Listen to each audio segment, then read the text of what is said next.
अस्सलाम वालेकुम क्लास। आज लेसन 4 है हमारा। कल तक हमने एग्जाम्पल 1.1 से 1.4 तक देखा है। आज एग्जाम्पल 1.5 देखते हैं। क्या है हमारे पास?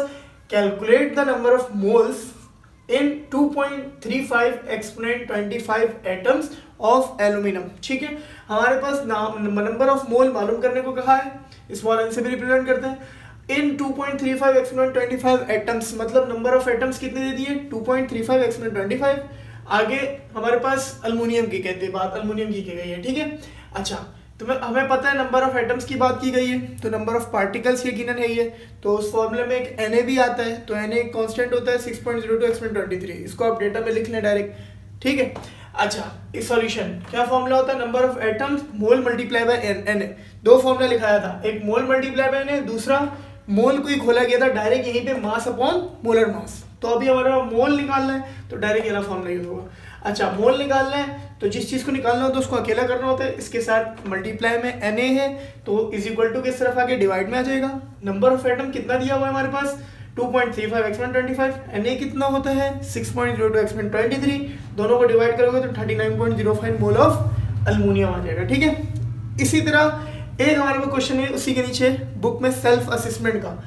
तो उसमें क्या लिखा हुआ है? Graphite is one of the two crystalline forms of carbon which is constituent component of lead pencil. सबसे पहली बात, जो क्रिस्टलाइन कंपाउंड है कार्बन से जो मिलके बनता है वो दूसरा ग्रेफाइट है, पहला डायमंड है।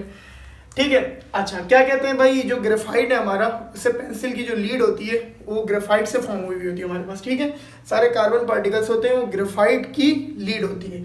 अच्छा आगे क्या कहता है? How many atoms of carbon are there 360 gram of graphite.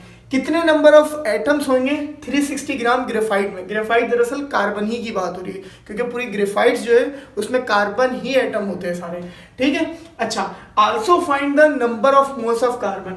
सबसे पहली बात इसमें नंबर ऑफ एटम्स निकालना है, दूसरा नंबर ऑफ मोल्स निकालना है, और मास दिया हुआ है ग्रेफाइट का, मीन्स कार्बन का। मास ऑफ ग्रेफाइट कितना दिया हुआ है? 360 ग्राम।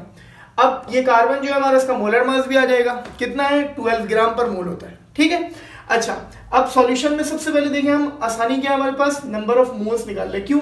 नंबर ऑफ एटम कैसे निकालेंगे जब हमें मोल ही नहीं पता।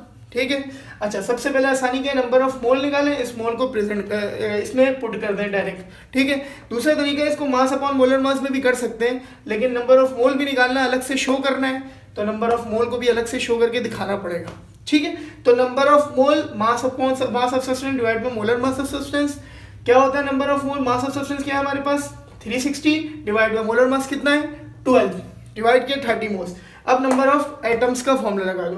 क्या होता है? Number of atom mole multiply by Na। ठीक है, दूसरा भी होता है मोलर मास अपॉन मोलर मास, वो भी लगा सकते हो, लेकिन वो चीज़ तो यहाँ निकाल दी हो, वो दरअसल यहाँ दिखाना भी था तो बी पार्ट में कहा भी था, तो इस वजह से यहाँ दिखा दिया। अब डायरेक्ट क्या है? मोल आपके पास है 30 रख दो और Na 6.02 एक्सपोनेंट 23, दोनों को मल्टीप्लाई करा है तो ये टर्म आ गया। ठीक है, तो एटम है, नंबर ऑफ एटम निकालना है तो यूनिट भी क्या हो जाएगी? एटम। इसको कॉपी कर लें। अच्छा अब जो हमारे पास न्यूमेरिकल होंगे, अभी जब हम पीछे जितना भी देखे हैं ना, inter conversion of mole and mass के दरमियान रिलेशन, मतलब number of mole is equal to mass upon molar mass, ऐसे ही था। अब inter conversion mole and molar volume के दरमियान देखेंगे तो वो क्या, उसका फॉर्मूला क्या होता है? Number of mole is equal to volume of gas occupied at STP divide by molar volume. STP बताया था ना क्या होता है? STP स्टैंडर्ड टेम्परेचर और प्रेशर, ऐसा ही था ना। प्रेशर कितना था? 1 atm और टेम्परेचर कितना था?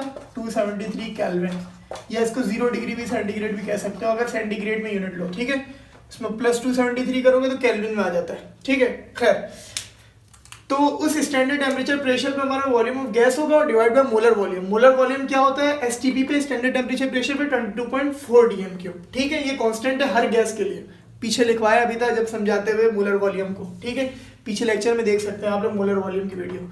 अब क्या है? एग्जाम्पल 1.6 है हमारे पास बुक में। What volume of oxygen gas O2, और गैस O2 दिया occupied by 1.5 moles at STP।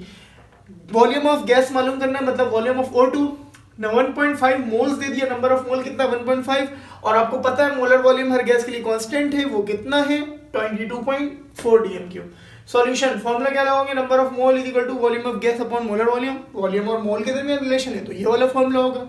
Volume of gas कितना है, अच्छा सबसे पहले बात वॉल्यूम ऑफ गैस निकालना है और नंबर ऑफ मोल और मोलर वॉल्यूम दिया हुआ, जिस चीज को निकालना है उसको अकेला कर दो, ये डिवाइड में इधर जाके मल्टीप्लाई, नंबर ऑफ मोल कितना है 1.5 मोल मल्टीप्लाई मोलर वॉल्यूम कितना है 22.4, दोनों को मल्टीप्लाई कराओगे 33.6 डीएम क्यूब, वॉल्यूम की यूनिट क्या होगी डीएम क्यूब, ठीक है, क्योंकि मोलर वॉल्यूम भी डीएम क्यूब में है तो ये वॉल्यूम भी आपका ऑफ ऑक्सीजन गैस कितना आएगा डीएम क्यूब में, ठीक है, क्लियर, इसको लिख लें।